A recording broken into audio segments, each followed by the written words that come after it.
ne téere yàlla bi ak sama sunna. hadis boobu amul benn riwaay bu ñëwee noonu xel taraktu fiikum yàlla yónnee daf ne taraktu fiikum bàyyi naa ci yéen maa in tamassaktum bihi lan tadilu baadi abadan kitaaballahi wa sunnati yow nag danga ne maa in istataatum bihi loolu amul wérul amul xaddisam te amul faayda. Arsh am na 366 piliers li mbir la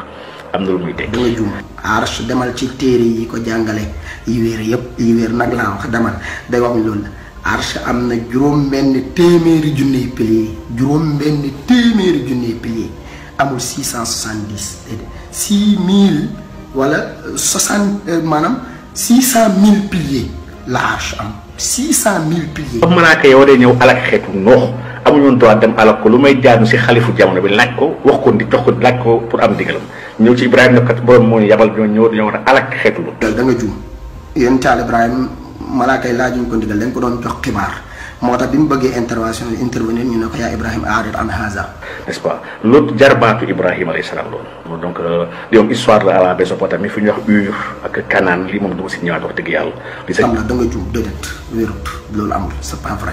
yonent yàlla Ibrahim yonent yàlla Luut doomu baayam la taarix la ak Haaraan ak Azara ñu warante nañ nag Haaraan ak taarix kan moo ci Azara ak taarix kan moo ci jur Ibrahim mais Haaraan mooy seen rak Haaraan mooy bàyyi yonent yàlla Luut yonent yàlla Luut baayam ak bàyyi yonent yàlla Ibrahim ñoo bokk baay kon yonent yàlla Ibrahim mag la ci yonent yàlla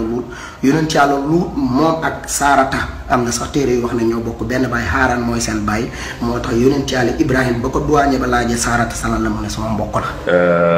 waaw Mouhamadou Bachir zalika fadlullahi yutihi man yasha waaw zalika fadlullahi yutihi man yasha wallahu ala kulli shay'in qadir. c'est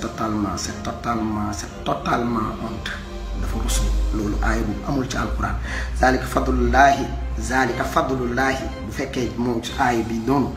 am na zalika fadlu minallahi waaye zalika fadlullahi ñett la yoon la ñëw ci alquran benn mu ngi ci suratu Maa'ida mooy zalika fadlullahi yuti man yasha wallahu wasi'un alim beneen mu ngi ci suratu Hadid mooy zalika fadlullahi yuti man yasha wallahu zul fadlil azim beneen mu ngi ci suratu Jumaa mooy zalika fadlullahi yuti man yasha wallahu zul fadlil azim ñaar yooyu ñoo niroo ñetti zalika fadlullahi moom waaye zalika fadlullahi yuti man yasha wallahu ala kulli shay'in qadir kooku moom c'est pas vrai waxoo dëgg loolu amul ci alquran. tekki tout ça sax yàlla moo ko ne maa kaana Muhammad aba ahadin min rijalikum walakin rasulullahi wa xaatimil anbiya. aay boobu amul ci alquran Baqara ba Naas aay boobu amul ci alquran wallahi du dëgg li am mooy maa kaana Muhammadun aba ahadin min rijalikum walakin rasulullahi wa xaatimun nabiyina moo am wa xaatimul anbiya amul. Une personne qui ne maîtrise pas le Coran, une personne qui ne maîtrise pas les hadiths du prophète,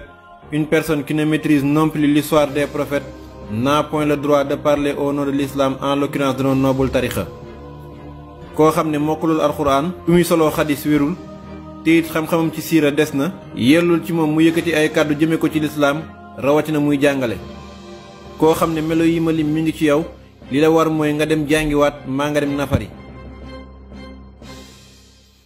Cheikh Omar Diagne su yemoon rek ci alxuraan bu mokkul mbaa soloo xadis yu wérul mbaa akub des la ci xam-xamub siira sax ñu mën a wax waaye dafa làmboo ay melokaan yoo xam ne ku mu nekk ci moom yellu ñu